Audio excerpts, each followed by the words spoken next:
Here we are again for another Tuesday Night Live, and I'll hand you over to our wonderful host, Peter J. How you going, Pete?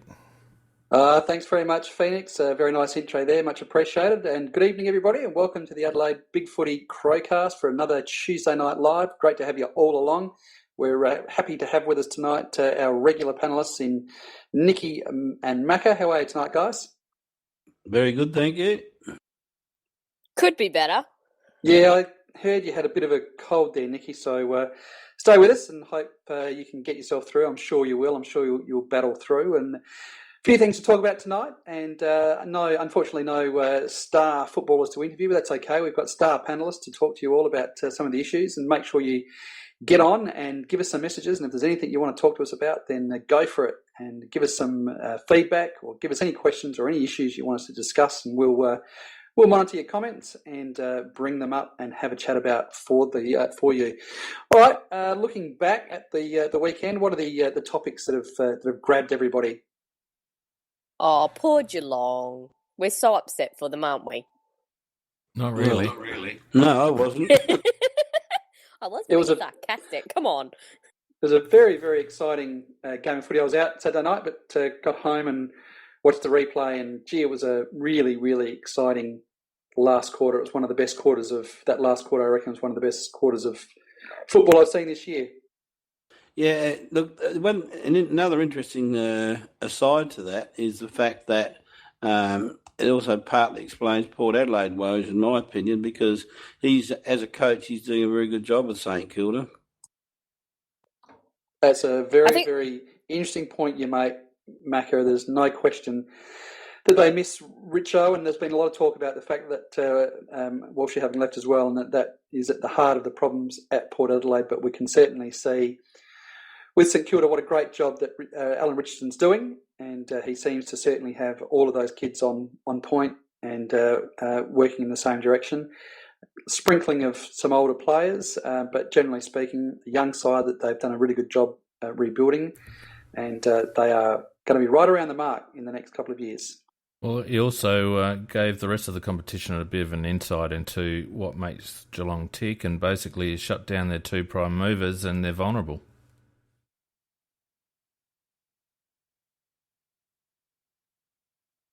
Yeah, look, absolutely, Phoenix. There's no doubt that we got a good look at what makes Geelong tick. It's very hard, though, to work out what goes on between their ears, and there's been a lot said about the fact they've lost those 3 games to lower teams. Very hard to know what goes on between their ears. Interesting that all three of those games at Etihad they've lost. It might just be 1 or 2, because there might have been one at the MCG to Collingwood, but very, very interesting as to why they can't seem to get themselves up for those games. I'm just not sure what it is, but no doubt that you take out the 2 Hollywood types, and you're a long way to doing them, I think. Yeah, I think Felix really did raise a very good point there, because the guy that tagged him, he actually did very, very well, and watching Danger's disposal was very, very ordinary, I thought. Yeah. He under pressure, he was turning it over quite a bit. I didn't see his stats or his clanger numbers or anything like that, but just from watching the little bits and pieces that I have, he didn't seem at all polished under pressure. And even perceived pressure towards the end, Macca, even when he was clear, he was rushing his kicks. Very much similar to how he reacted that time when Bernie Vinster was doing a number on him. Yeah. Oh, yeah, and that game down at Geelong a couple of years ago, and who was it? Guthrie that tagged him? I can't remember who it was. Yeah, I think it was Guthrie. It was Guthrie, yeah. Just harassed him and just really, really nailed him all day. It was just on him, and he doesn't like it. And we saw that with the knee to the head. Yeah, I can't that believe was accidental. Bullshit. No, that wasn't accidental. He meant it. No, he didn't. But it was minor. No, he didn't mean it. Yeah, he did. No, he didn't. The guy was pushing him. The guy grabbed his leg. Danger's trying to get his leg free. The guy's grip slipped, and Danger's leg came free, and his knee made contact with the head. There was nothing intentional about that whatsoever. Well, nothing at all. I hope you're the judge if I'm ever charged with a crime. No. You'd get off every time on that one, Mako. There was no malice in what that. If you can actually see it when they do the close up, you can see his grip slip, and you know what it's like when someone's pulling your arm or something, and then they let go. There's a sudden jolting movement. Well, that is exactly what happened. The grip slipped and the knee came up. That's exactly how it happened. All I can say was, sure, it might have slipped, but then there was I think a positive reaction in the sense of the knee heading towards the head and give me a quick sharp rap in the head. I would have done the same, but I still think that he did it deliberately. The other he was to me he was taking the chance to have a bit of a go at a Saints player whilst he could. I'm glad you guys aren't on my jury because I didn't see it that way at all. Vardy on the chat reckons 72% disposal efficiency, 3 clangers. Well, yeah, that's interesting. He must have had a lot of short handballs because I would have liked to have seen his actual kicking efficiency stat versus his overall disposal efficiency. Because I certainly saw a few that were wide of the mark. That's sorry, Pete, but that's what I was referring to. His kicking efficiency was well down. He kicked some real scrubbers. The other really good news story I thought across the weekend was the Gold Coast Suns. I was really impressed with them, and I know that they lost and might not seem like a good news story on its face, but I thought for the first time we saw the Gold Coast Suns getting, have over the last couple of 2 or 3 weeks, have actually got a number of their players back, and they started to actually look like the side that started the season. They've had an absolutely wretched run with injury and suspension. They've had a ridiculous amount of players out, and I was very, very happy to see them play and happy to see some of their star players getting back into a little bit of form. And, they pushed Hawthorn for probably 3.5 quarters down in Tasmania. It's no mean feat, and I'm sure a lot of people were expecting a much bigger result for the Hawks, but I think it goes to show that, coaches can stand up there and say, look, injuries, it doesn't matter, but we all know that it does, and I think that I've got a good feeling that they will no longer be easy beats for the rest of the season. I think that they will just take 2 or 3 weeks to get themselves up to form. I expect them to beat St Kilda this week up there in the Gold Coast, and I think that they will be much sturdier opposition than what we've seen in the first half of the year. Yeah, I think they'll be tough at home, that's for sure. And they've got to admit, they're really, really gun forward in Tom Lynch. I mean, I love our Tom Lynch, but geez, I'd love to have theirs as well. I think any club would love to have that Tom Lynch. It's interesting that Carey on last night rated Hogan still above Tom Lynch and said that Tom Lynch didn't look a natural footballer. Well, shit, I know. He was taking some of those contested grabs pretty naturally. Yeah, absolutely. That's absolute bullshit. Of course, he's he's an outstanding player, and Hogan's still developing. Lynch is there, but not just Lynch, but who a lot of people talk about, but also guys around the ball like Ablett, Mitch Hallahan, a few other guys like that, and May in defence and Thompson in defence, and just guys that have been out for a few weeks that just make a huge difference to their side. Yep. They might take a scalp or two before the end of the season. As long as it's not ours. That's right. We don't have them again, but they do have Port again, so that'll be good. Is this the bloody news segment? Because if it is, I've got all this music bloody queued up and all this sort of crap, Pete, and it's just, you've just burnt me. Sorry, mate. No, you go for what you want. Sorry. I'm happy for Peter to take over the news because I don't want to talk too much tonight. All right. Well, let's introduce. Go, Nikki. Let's introduce Peter with Peter's news. Hang on. Told you so, alright. Come on. Oh, I feel better now. You feel better, geez, I'm rooted now because there's no. I've got no. I'm just not a new bum. Sorry, I shouldn't have said that. Nikki, what news have we got? Sorry. Laughing. Well, the only thing I've kind of found of interest, besides the fact that all of the coaches, apart from any of them who are based interstate, are all having dinner at Gil's house tonight, and a certain Scott brother turned up with a a very nice box bottle of wine or something. It's like, yeah, dude, we see what you're doing there. Was actually that Mason Wood wasn't cited for that or even really looked at for the tackle on Luke Brown. Oh, it shouldn't have been either. He had both his arms pinned though, and that's what they said they were going to clamp down on, and it did daze Brownie for a little while. I can't even remember that one. Yeah, look, At the very start of the first quarter. Yeah, I remember it. I think the only thing that probably just let it slip by was the fact that it was in the format of what they didn't want, but Brownie was not too bad afterwards, and he did play on the whole game. Also, there wasn't two motions. They don't like it when someone tackles and then in a second motion then slings them. It seemed to be all in the one action. Good point, Phoenix, yeah. And there was a little bit of incidental head-to-ground contact. But, geez, I mean, we may as well rule out the bloody tackle if we're going to start penalising those, I think.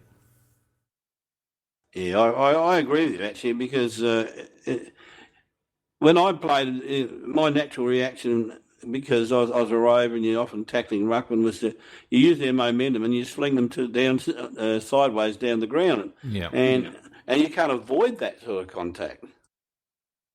No. Look, I mean, theoretically, technically, probably you're right, Nick. There was head-to-ground contact and it did leave Brownie dazed for a little moment. But I think the key to the sling tackle in terms of penalties is that second motion, is that intent to drive someone into the ground rather than just bring them to ground in the tackle. And they have made that clear, yeah. Yeah, sometimes that's unavoidable.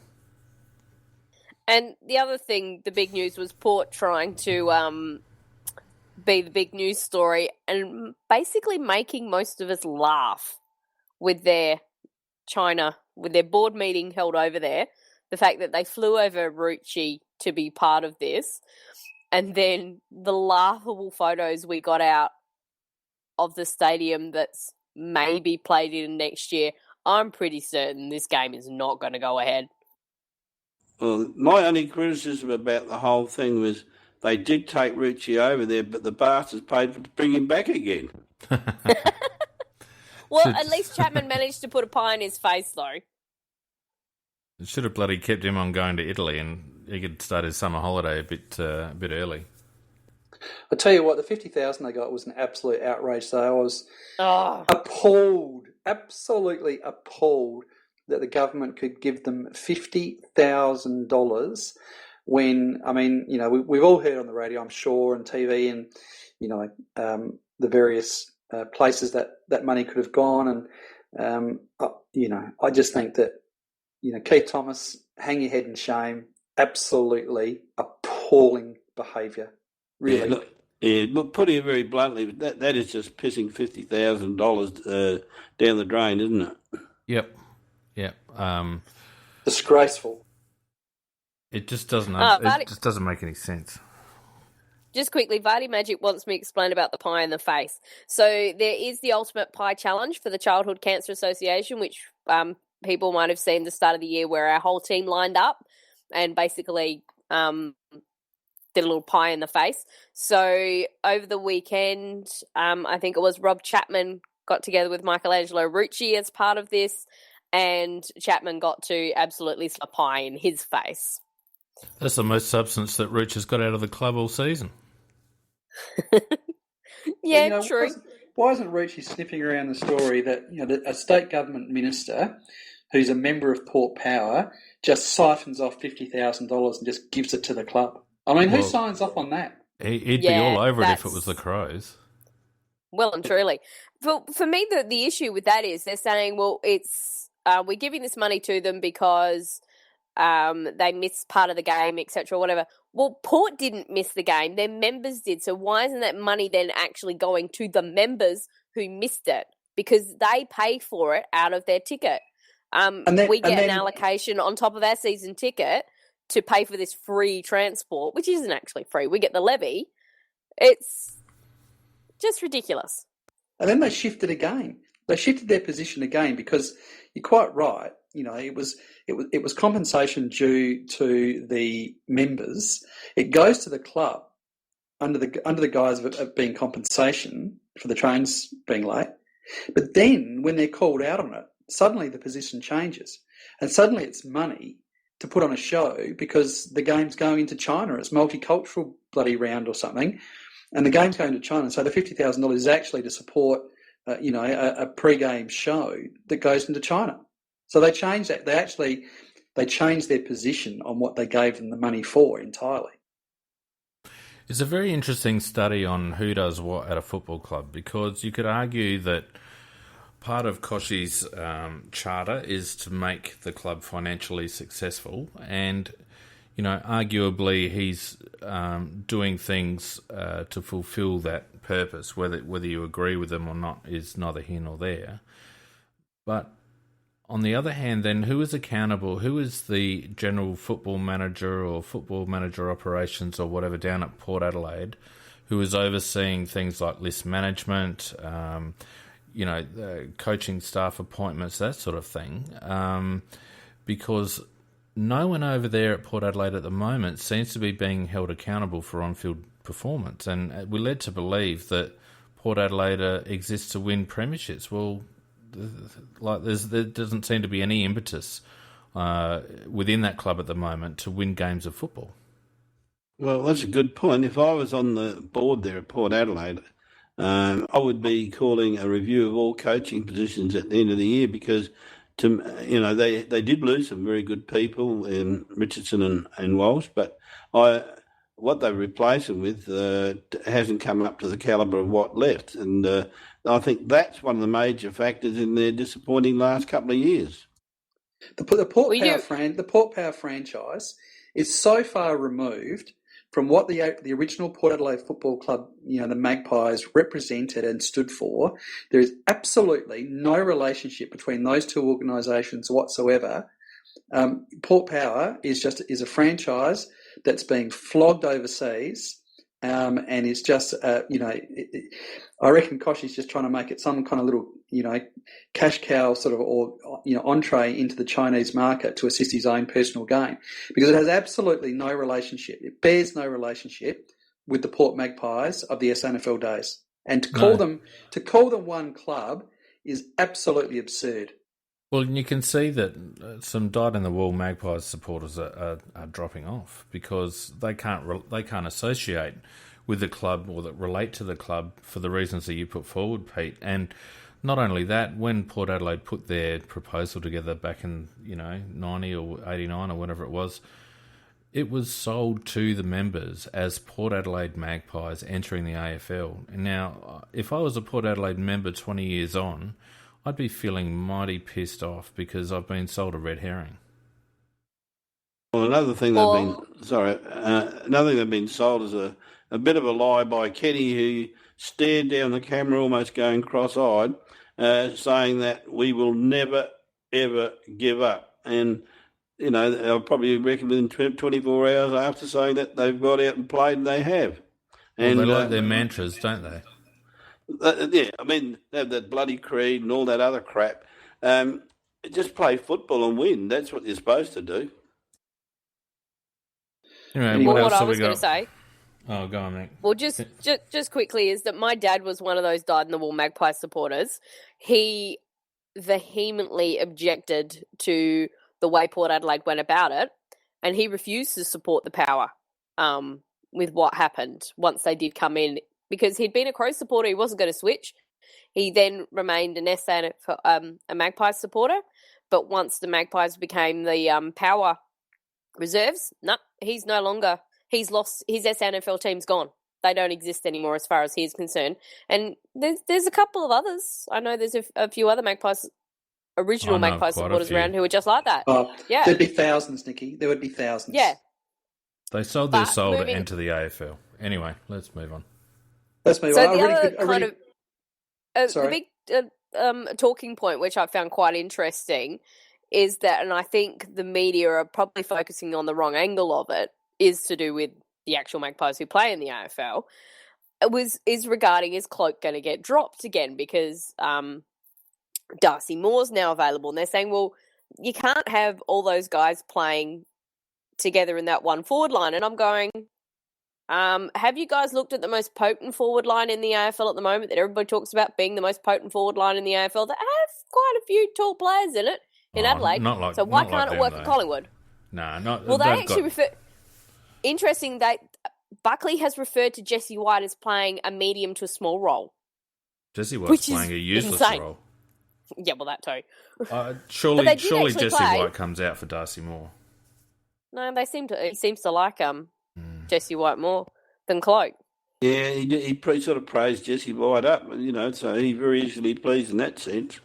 Well, they got Mason Cox there, who's only just an AFL footballer. Cloak and Moore and Cox are three of the same player, Nick. We haven't got one of the same player in our forward line, and I think that's the key difference. Yes, we've got talls and smalls, but each of our tools plays differently, whereas those blokes are just marking forwards. Cloak barely is that, although, I think they're doing Cloak a disservice if they pick him for a game and then drop him, then pick him for a game and then drop him again. Silly. No, where I'm coming from here is that yes, they are kind of similar, so why aren't they coaching them differently? Why aren't they teaching them different roles? Why aren't they actually working out how they can actually get them to work together? There's coaching issues there that nobody's picking up on, really. You're talking about Buckley. I think the whole world knows he's no good. No, he's no good. I also think, though, that you coach to players' strengths. I mean, you look at our tools. No one coached Jenkins to play small.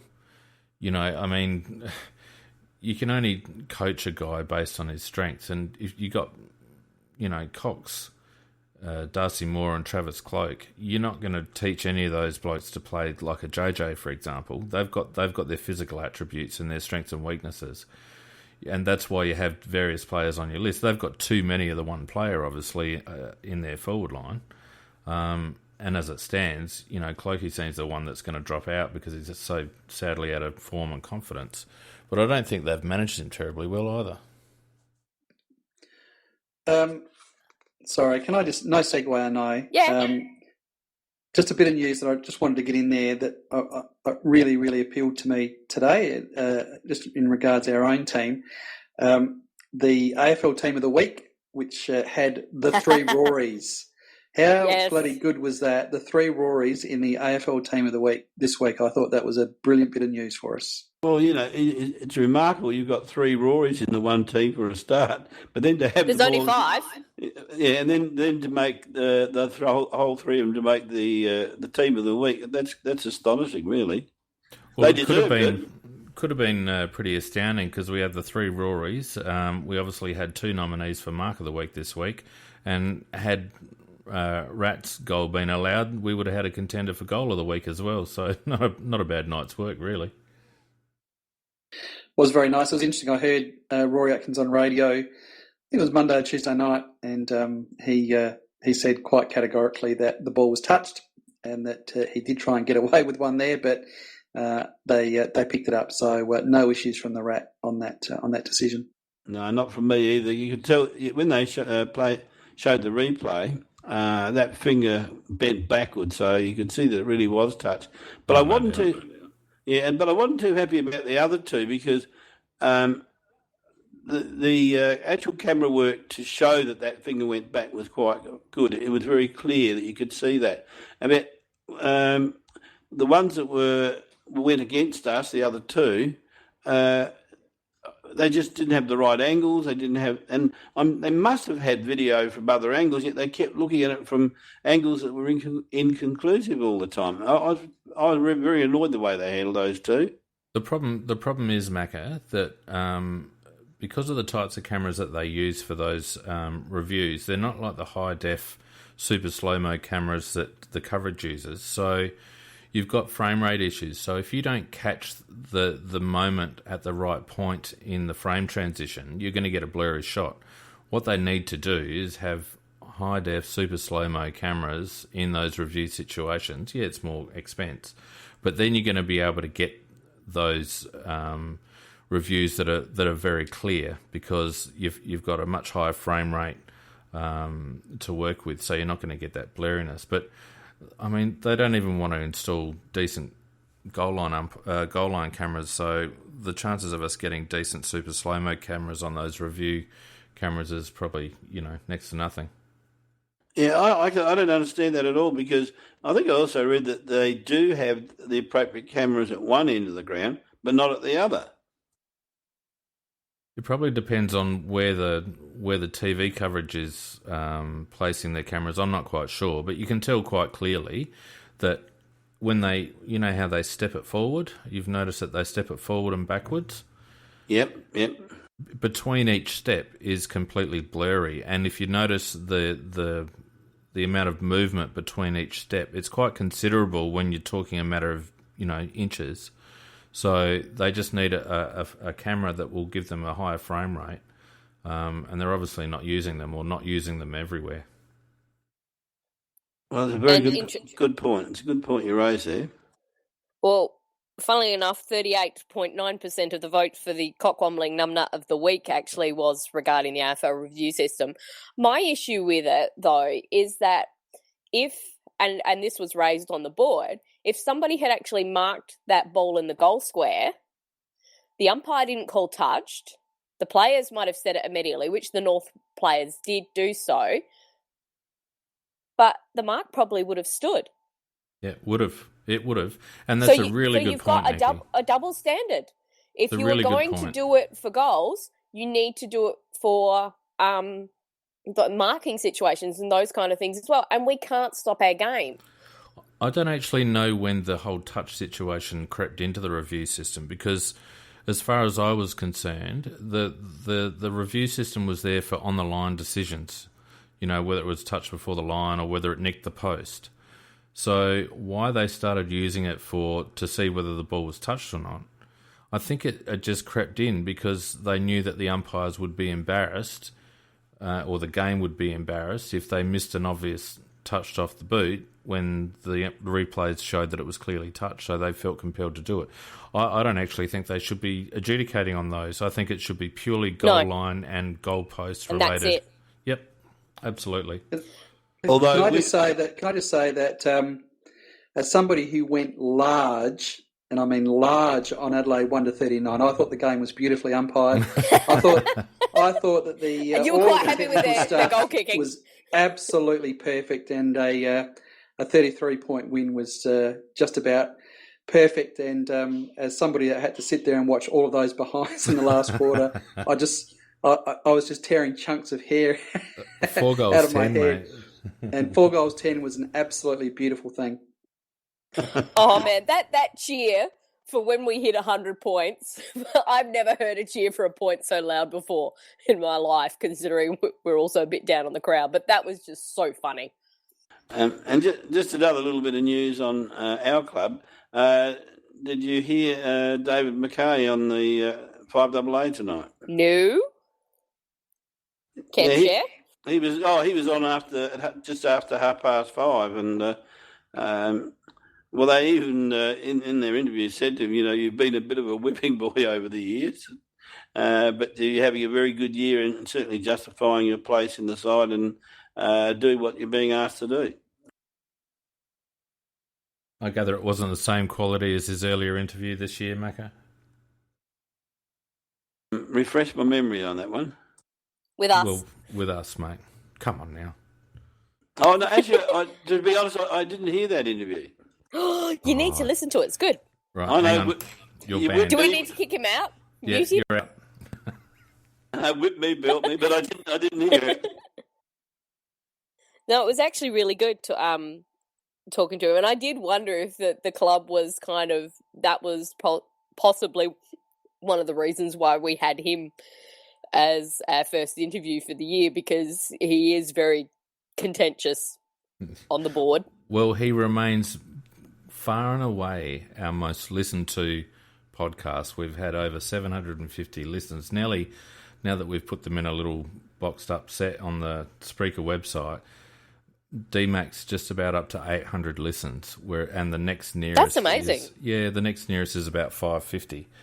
That's Jared Lyons. That's Jared Lyons. Yeah, I think finally Jake Lever has overtaken American Crow. Thank God, we'd never hear the end of it. They win the bloody NBA, and he wins the bloody the ratings over two Crows players. We would never hear the end of that. But yeah, DMAC, about 200, 250 listens above everyone else. Yeah, and Quite interesting, that.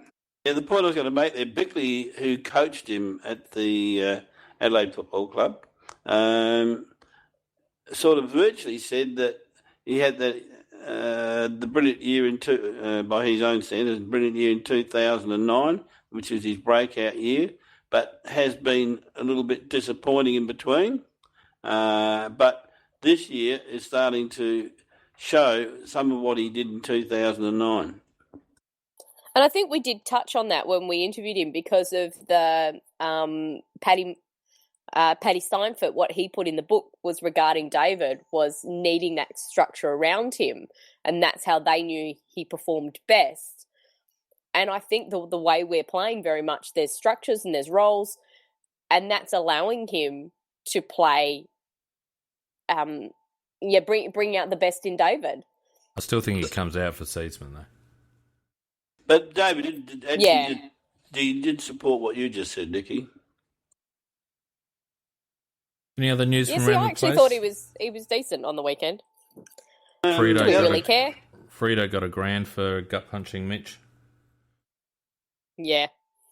That was the only report. Yep. Yeah, one I was raised a little bit on Sunday is about the Hurley situation. Whether we should be going hard for him or not. Oh, okay. You want So some Peter input and from me on this? okay, no, I'm going to get in first, Peter, because you and Kane are both wrong. Because you're both arguing, so they're having a nice little argument on the board as to whether if there's the option of Hurley being available, do we go for him? Do we not? Where does he fit in with our team? And I think where you're both coming from wrong-headed in terms of your arguments is that you're thinking as if we're going to have every single player available all the time. We're not. That's a reasonable assumption. You have to, like we have at the moment. So, you have to sort of go in there and say, insane. right, well, okay. I mean, it's not just a case of depth, and obviously, it's good if you've got that bit more depth. But I think it's reasonable to start the argument from a point of view of, look, if we're all fully fit, if everyone's on deck, how do we line up? Well, and that's not too bad. But the fact is, the continuing argument that is occurring is not taking into account on either side the fact of that's not going to happen. Well, I can assure you, there is going to have changes. We're right into chasing. I can assure you that. Well, but it's happening now. I mean, we've got our only two injuries are Knight and Hampton. So I mean, it is happening now. So if we had him, this year, we're going to use 27 players. If we had him this year, it would be an absolutely real live issue. You've also forgotten Shaw, and Menzel isn't fit and having the concussion issues as well. So there's a couple there.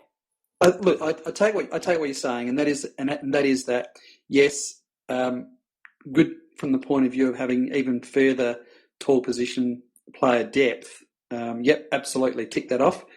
But I think that when you're having the argument, you need to actually say, right, well, what is our best 22?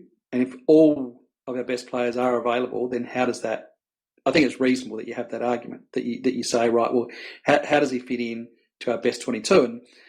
And as I've said, my position is and remains that talk of. I just can't. It just seems ridiculous and lazy thinking to me that just because you trade in a key position defender, that automatically means that you trade out a key position defender. So that this assumption that because you trade in Hurley that you trade out Hardigan. I mean, no, it's just lazy. No, lazy. You thinking. never do it. See, the fact is, Hardigan was actually considered to be better than Talia when they were juniors. So yeah, but I mean, he's becoming a bit more of a late developer. But as we've seen in our team this year, if you've got depth, it puts pressure on the top team.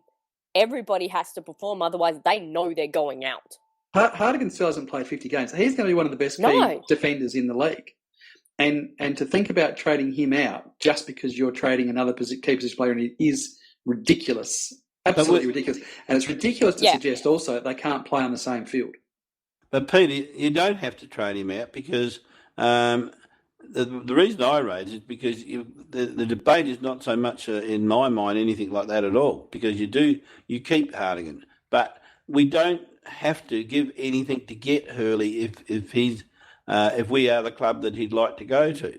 Because of what happened with Essendon, he's a free agent, and so you don't have to give up any draft picks, you don't have to give up any players.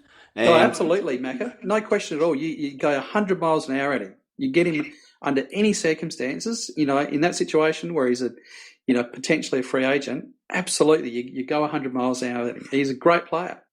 Well, he is. That's the situation. His situation is that he's dark on Essendon for what's happened to him. He doesn't know. He hasn't made his mind up yet. Well, that's the public version, whether he's going to stay with Essendon or whether he's going to move on to another club. But he's also reported as having said that if he does go to another club, it'll be outside of Victoria. And that doesn't leave many appropriate clubs for his services. And I do know, as a matter of fact, that Adelaide are going very hard at him. So my point is that, yes, you get the advantage of not having to give up anything to get him, and I'd love to have him in the side, but he's got to take up a slice of the salary cap. And if you look at our 22, our best 22 along the lines of what you were talking about, Peter, you'd come up with the conclusion that what we really need is a very sharp, fast midfielder. But I think what we came to the conclusion on Sunday when we discussed this a little bit, Peter, was if, as you just said, if there's a guy of his talent available and he's interested in coming to you, you grab him with both hands. Absolutely. There's a 2015 All-Australian centre-half back. Jeez. Yeah, exactly. And in terms of midfielders, midfielders is something we have got a bit of. So we've got a bit of currency in terms of the trade table. Not that I think there'll be many top-flight midfielders available for us on the trade table. The ones that seem likely to move seem destined for other parts of the nation. But we do have the capacity to move some of our mid-tier midfielders on. Cam Ellis-Yeoman would be welcomed at a couple of clubs. There's a couple of others there, maybe not Mitchie Grigg, but we've got one or two that would be able to make way if we did get another Top Gun midfielder in. And it's one of the reasons I reckon they're not throwing 750 at JJ. We've got to still have some cap space, surely, at the moment.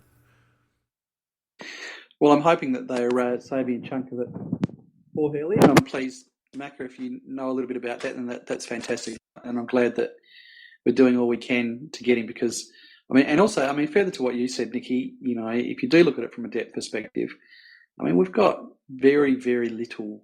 If any key position player went down now, it's basically Andy Otten to come in to play back or forward, and really that's the Andy Otten is about the extent of our key position cover. Yeah, so we spoke we're about that on really playing Russian roulette there. Yeah, we spoke about that on Sunday night, Pete. That one of our two KPDs goes down, and we're in a bit of strife against the taller teams. And we saw how vulnerable we can be when we didn't pick Hardigan in round one. So you're right, and that's why I reckon it's a no-brainer, and I think we're all agreed it's a no-brainer. You go after Hurley, and you sort out the logistics later. You just get him first. It's a no-brainer, and I think that probably everyone agrees with that. But where the arguments were certainly today and last night were that I remain of the view, and I still am of the view, that there's absolutely no reason that if he came into the side that you would have to drop Hardigan. That's not an automatic thing, as some people seem to suggest, that Hurley comes in, that Hardigan goes out. I don't think Hurley is a similar type of player to Hardigan or Talia. In his 2015 All-Australian year, Hurley averaged 22 possessions a game and 6 rebound 50s, as well as going forward. He's a running, attacking, offensive defender. He played on, if you look at through his 2015 season, he played on anyone from Franklin to Lindsay Thomas to Membry, who's 188. He played on a very, very versatile player. Yeah. And look at the defence as it stands now. That to me, it's a very, very simple move of Cheney would come out. We're not playing football in 1962 where everyone takes a player. You have people, you have zones, you have people rotating around, you have 7 defenders rotating through. And, to me, there's absolutely no reason that Hurley can't play in the same backline as Lever, Talia, and Hardigan. I remain by that. Yep. I'm happy. I would certainly be happy with that. Yep. Yep. Don't disagree at all, Pete. Consensus. I feel a bit deflated now. I was ready for a big stout. Yeah, the gloves on, and we're all going, yeah, you're pretty right. Particularly because I had to go at you at the start going, no, you're wrong. But you're wrong on a small part of it. You do a bit of shadow boxing on your own there, Pete. Yeah, I'm just boxing with myself. As long as you win the bout, you're fine. I was so fired up. I was ready to rumble, and you've all bloody taken the wind out of my sails, you mongrels. Oh, you're full of shit, Pete. What are you talking about? I don't understand how you could even say that. Is that better? Is that what you were looking for? Yeah, that'll do. Do we want to talk about North Melbourne? Oh, you got more. Just a little quick, just very quick thing regarding contract talks. So there's somebody on the board who does have some quite good links with the club, and they've been told that JJ has signed. They weren't told amounts or years, but over the weekend, most of the media reported it was at the 550 mark in 4 years. But the other interesting thing was Tom Mitchell's manager just saying, well, okay, talks are off, didn't he? So is he headed to Carlton? Yeah, he'll be a blue boy. Interesting. Which is interesting considering a few years ago he knocked them back when they actually offered him more money than what Sydney did. Yeah, I'd love to get a hold of somebody like a Mitchell because he is one of the most rugged inside midfielders I've seen, but he can also play outside as well. Yeah, he's a bit of a gun. Absolute gun, yeah. Any other team he would have broken into that midfield 12 months ago? Well, where we're slashing our cash, I'm sure I've got no doubt we're out there at somewhere, and certainly, obviously, from what Macca said, Hurley, but possibly we're in the market there as well. Who would know? But you certainly hope we're out there chasing someone. Yep, and the other news, of course, is that the Crow Eaters won the under-18s, which was a pretty solid effort, even though they went down to Vic Metro at last gasp by 3 points. But another pretty good result for the SA boys. Yeah, I watched that. It cost me a bit of sleep because it was on pretty late. But I was very interested in watching young Jarman to see what I thought of him, and I can't see him being better than a second rounder, maybe even a third rounder. He's good round goals and he's a good team orientated player, but he's not a star. He's certainly he got ability, but he's not a star.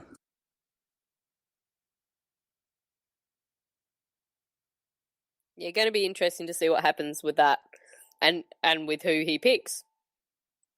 I think, he's got his family here in South Australia, so you'd think that logically that would be his first choice, but it might also be who's the most interested in him.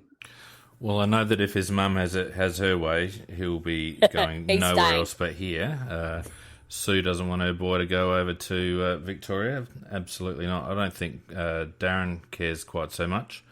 He's obviously got close ties with both clubs, but if Mum gets her way, then he's not going anywhere. But you're right, Nick. It depends on, or whoever said that, it depends on who wants him the most. Macca. He kicked 3 in the last game, I think, Macca, and he looked pretty smooth. Sometimes it's difficult to gauge just out of the one carnival, and you've got to look over his form over the season. And he's put together a reasonable bunch of games so far. So I reckon he's a solid second rounder at the moment.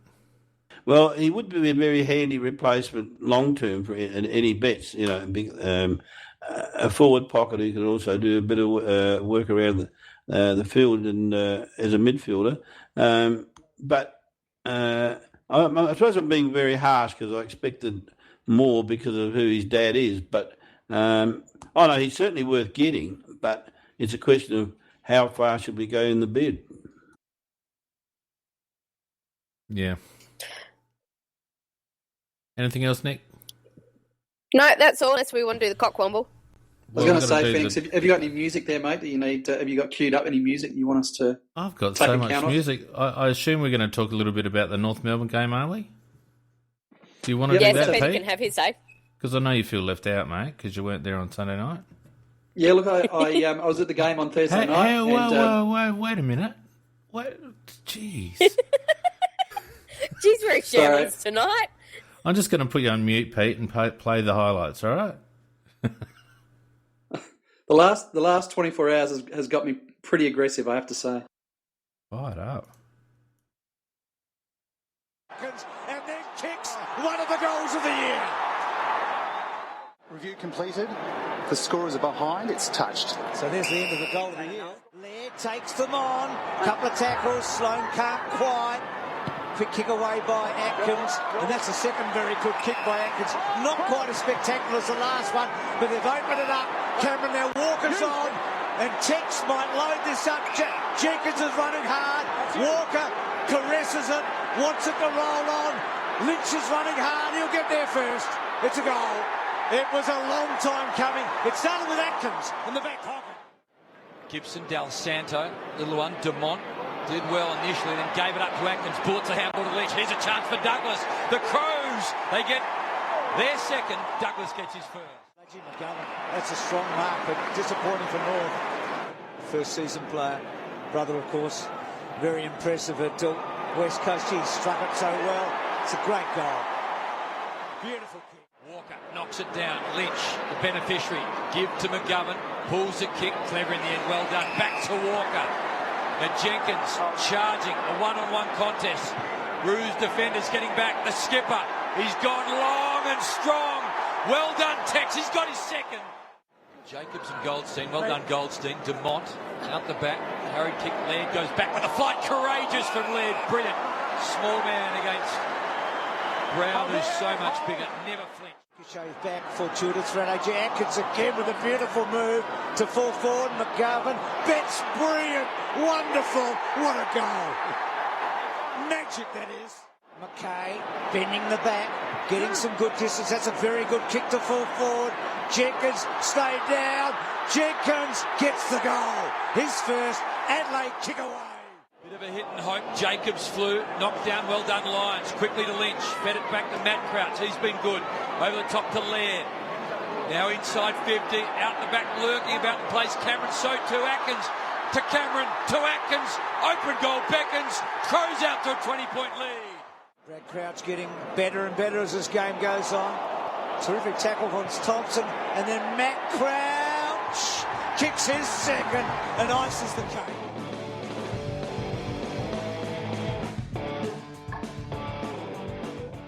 See, now, wasn't that worth waiting for, Pete? Mate, I can see why you wanted that on. It was a very, very nice bit of work. Very, very impressive. I got to say something, though, and this is an early nomination for Cockwomble of the Week, or Cockwombling Numbnut of the Week, I should say. Obviously, I cut that audio out of the AFL highlights and I just get rid of the North Melbourne ones because who cares? How this next little piece wasn't included in the highlights is beyond me. Just have a listen. Wood going back. Well done by Atkins and a fine first quarter. Gee, Lever again. Just like a magician. And then a beautiful kick to McGovern. That's some fine play. Now McGovern, that is a colossal kick into the centre of the ground to Jacobs. Jacobs to the hard-running Lynch, who stops and can go back and maybe kick a second goal. Jakey Lever's candy was the highlight of the match for mine. Yeah. That was just the most beautiful thing to watch. And how they didn't make the highlight reel, whoever's doing the editing at AFL House needs to, or AFL Media needs to have a good long hard look at themselves. Well, it did make it on bounce. Yeah, well, I loved it. Somehow he's got two blokes to run into each other while he runs away. Yeah, it was hilarious. Oh, that Anyway. was so fun because Mason Ward was down for a while. Now, Pete, you were saying you went to the game. Look, I went to the game on Thursday night. Big shout out to the weather people who forecast Armageddon, and just didn't happen. It was actually a pretty decent night to be at the football. A bit of a cool breeze, and it got a bit cool as the night went on. But Cool breeze. Overall, it was pretty good to be there, and certainly wasn't that uncomfortable. But really enjoyed the game, and just amazing. I mean, we just really absolutely gave that team a good old-fashioned thrashing, really, around the ground. I mean, I know that it won't show on the scoreboard, although 33 points is a decent win. But, gee, that could just as easily have been a 70 or 80-point win. They're a pretty impressive team at the moment, our lot. They play very, very good football, and really, let's be honest, they destroyed North Melbourne, who were top of the table. And yet they were in it until the last quarter, which is it was frustrating as hell. Yeah. It was absolutely frustrating as hell that they were still in that game, you know. I mean, you know, if you're a person that had a bit of money on 1 to 39, not mentioning any names, me, you know, you were very comfortable, fairly comfortable about 10 minutes in the last quarter, but then all of a sudden, you know, we just exploded. But yeah, look, it was very, very frustrating that they were still in the game. It really was. And in talking about in terms of general play, they just weren't. You know, they were absolutely slaughtered. But you know, that's walking out of the ground after the game. I could certainly see why it was happening, because the breeze was, the wind was really quite strong, and it was quite fluky. Yeah, a couple of outstanding performances in that game, and Rory Sloane, he's been getting a lot of write-ups since that game, and a lot of appreciation for his efforts in that game. And with 30 disposals and 13 tackles, I thought he really. I know that Walker does a great job as captaincy, but Rory Sloane is the spiritual leader of Adelaide, in my opinion. The way he goes about getting the ball and puts his body on the line, that he almost half kills himself to get the footy, and yet he gets crunched, he gets belted, and he gets slammed, and then he gets up and just keeps on going. And you know, he was outstanding. Matty Crouch, I thought he sort of crashed through a barrier, and he's gone up to another level. And the other one was Rory Atkins. I loved his efforts as well. And Lever is an outstanding backman for a second-year guy. He's only about 19. Yeah, look, good lineup, Mac. And I thought the only one I'd throw into that as well was Sauce. I thought he had a very good game on Thursday night as well. Yeah, particularly around the ground. Yeah, he did. Yeah, in fact, very important. I really should have mentioned him, because his second half was better than his first half, and he started to not only neutralise but on occasions beat Goldie, and we started to take that ball out of centre with ease in the second half, and that was in no small means due to Jacobs as well. A point that I made on Friday, something that I was really impressed with, is the way that Mitch McGovern is getting down the ground and just getting into position where we've got that get-out defensive kick, which is coming 50 metres, whether it be a kick out from a point. And I noticed he did it against West Coast a couple of times, where he's taking a big contested marker around our half-back area. That pack is drawn in, but he's able to take a big contested mark, stay on his feet, release very, very quickly before the pack has a chance to release and zones have times to set. And we can scoot off down the ground very, very quickly. And a couple of times it's resulted in goals, and it's an incredibly invaluable thing to have somebody taking that contested mark at around about our defensive 50 or close to the centre square.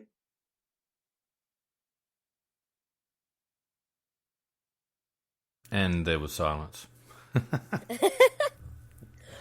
Yeah, I think it's because there were the three of us, and apart from Peter, and we've kind of talked about it a little bit, and he's covered most of those points.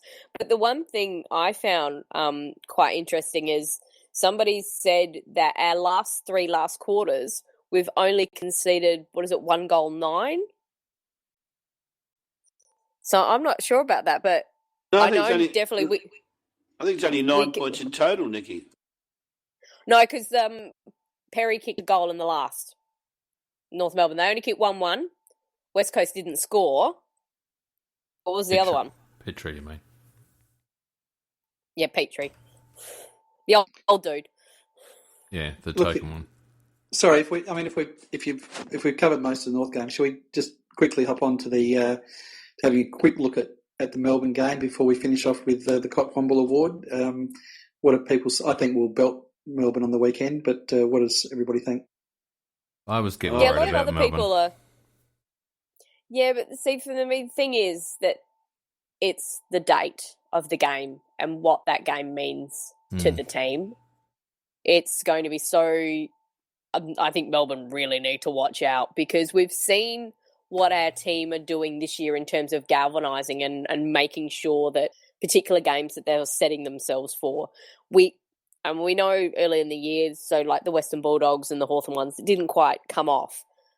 But now it's the switch seems to have been flicked. And it's, yeah, I think being the anniversary of Phil's death, Melbourne really need to watch out. This could get ugly. Yeah, I think any other time it would be a danger game, as Vardy points out on the chat. But I think you're right. I think the fact of the anniversary, I think it will be on the players' minds. There's no danger of us being complacent on this one. But as I made the title of this episode, Time to Knuckle Down, it really is time to knuckle down for the team now. We've got pretty much every game is winnable towards the end of through to the end of the season, apart from obviously Geelong at Skilled, which is up in the air. And if the team want to be serious about being a grand final contender, they really have to roll out their sleeves and just get the job done continually, week in, week out, and not allow complacency to slip in, not only from the point of view of getting wins on the board, but percentage is going to be really, really important this year. It's so close amongst probably the first 6 teams that we can't afford to slip or coast to easy, 4-goal victories when we should be winning by 10. So certainly this week I think the Walsh factor will sort that out. But I think it is an issue that we have struggled with at times in previous seasons where we've only just done what we've had to do, and I think we really need to get through to the finals running teams into the ground when we get the opportunity. I think that... Sorry, Mac, I think that there's... I think something pretty deep that's driving this team, and I say that genuinely. I really do believe that events of last year team, and I think that as Tex said in his presser, they're in the driver's seat. They know they're in the driver's seat, and I honestly don't expect any slip-ups. I think that the line of 20, I think it's at the moment the line's sitting at about 21.5. I think that's very, very kind. I think we'll demolish Melbourne by a minimum of probably 5-6 goals. My only change I think would be my only omission from the side from last week would be Cheney, and I'd replace him with Hurley. I think that's the only change that I'd be making this week. So mid-season draft, you're all for. The other thing to me is about this game is what's Melbourne's defence? Can they actually counter our forward line? That they do have a good midfield, so we are going to have to work and work hard to make sure we get our fair share of the ball and restrict them. But I don't think they've got a defence that actually can really go with our forward line. No, and they could go with us for 3.5 quarters, Nikki, and they have to sort of shut their eyes for 3 minutes and they'll be 5 goals down. Yeah, I agree with that. I think most of the points have been covered. One of the interesting individual performances of the game will be Bernie Vince, and you'd have to think that he'd probably play on Rory like he did on Danger that time. And that'll be a bit of a highlight, an individual highlight of the game.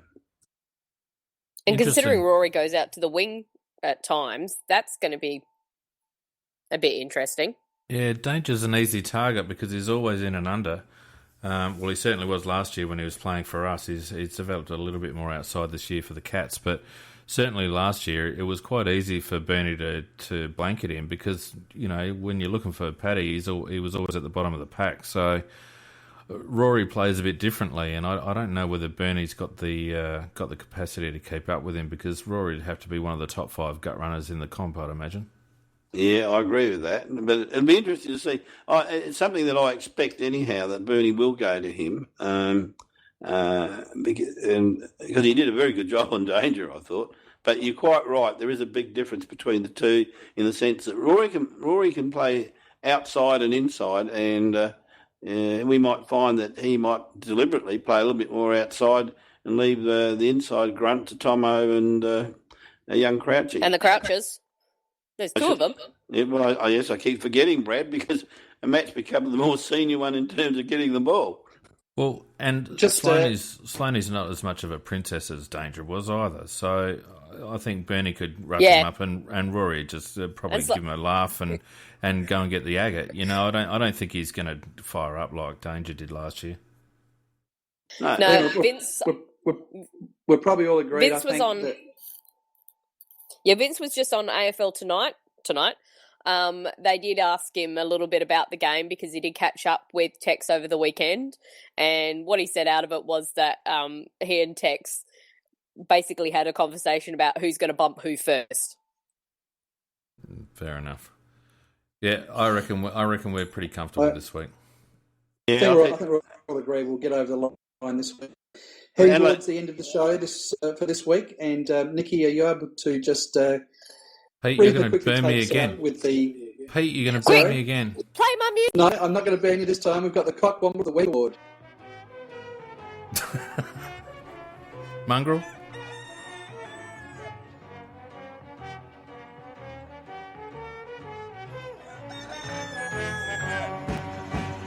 Underground, overground, wombling free.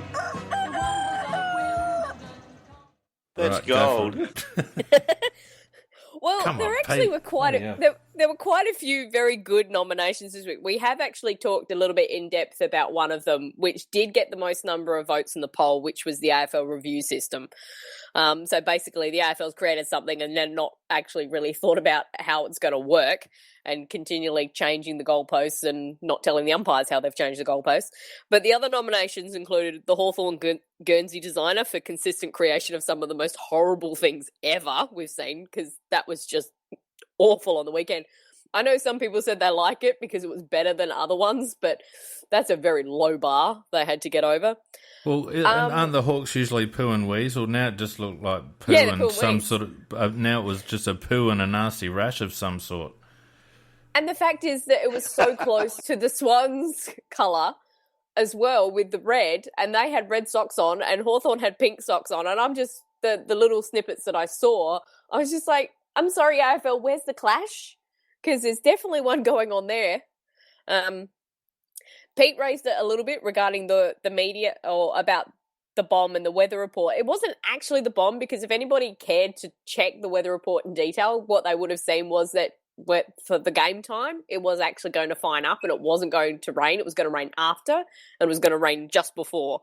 So it was actually the media who did most of the weather scaremongering. They must have changed that about 2 minutes before the match, because I read all afternoon that there was going to be a second front come through about 4:30. That's absolutely my nomination this week, and my nomination and my vote this week is definitely the weather person. They get my nomination and my vote without any competition at all. They are it's my award. Spot wombles because they did the same thing. They did the same thing with the St Kilda game.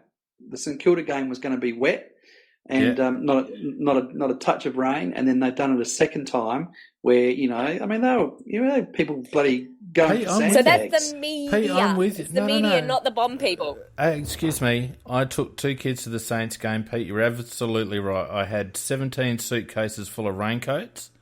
I had hot water bottles. I had electric blankets. I had some sort of a bomb shelter in case. And it was one of the finest days you'd ever bloody want to see. It finished raining about 10 minutes before I got to the ground, and it didn't rain for the rest of the day. And all I got was a sore bloody shoulder. I'm with the other boys, Nicky. Sorry, you lot need to learn how to read a radar. Basically. Hey, do you know, this is a true story. This is a true story. I actually did work experience as a kid at the Bureau of Meteorology and got a weather map published in the Advertiser. So blow that out sensational. your backside. I'm glad that I know That's very nice. I'm the daughter of a geographer whose specialty was weather.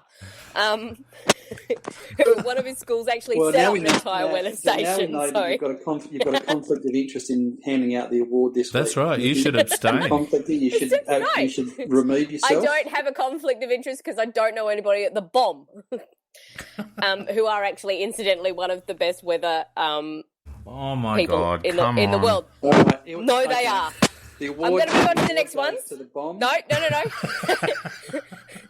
The next one is also once against the media for ignoring the Saints umpiring issues in favour of promoting Geelong. Hawkins tripped over his own bloody feet. I'm sorry.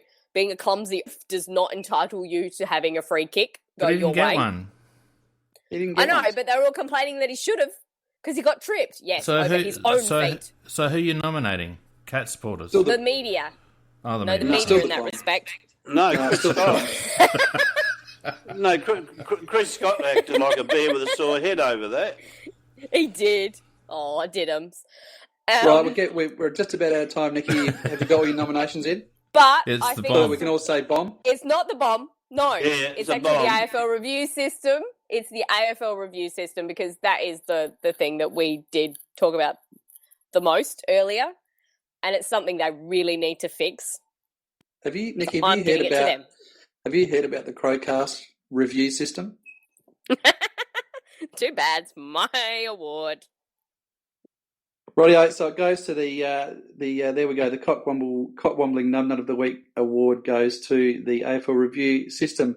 All right, we're just about out of time. It's been a really, really good chat tonight. I've really enjoyed myself. Really good to catch up with you guys again. Haven't had a chat for a couple of weeks, and so just remembering how much I enjoyed coming on here and having a chat. So it's been great to get through a Tuesday night live. Phoenix, mate, thanks very much, as always, for all of your technical support. We could not do this CrowCast without you. Thanks So, for supporting thanks me in always. my efforts, Pete, too. That was great. And I know how bad I was. I need to take some calming pills when I get off because I've been a little bit edgy the last couple of days. Oh, look, So I I should will- give you a running sheet, mate. It's all good. Yeah, no problem. Maka, thanks very much for your help tonight, mate. Pleasure to be here. To all those who listened out there, thanks so much. We really appreciate your support. And also thanks to those who messaged in and gave us a little bit of fodder to work with tonight. As always, thanks very much for joining us, everybody, on Tuesday Night Live, and we'll And catch you Nikki. the next time. And no And thanks Nikki. to me because I wouldn't let him win the Cockwomble. Sorry, no thanks to you, Nikki. That's it. No review system there. Hang on No, a sec. thanks, Nikki. Great to have you on as always. And thanks Now- for battling through your cold. Hang on. I've just local mid Nikki. So the winner of the Cockwomble of the Week goes to... The Bomb. Bomb.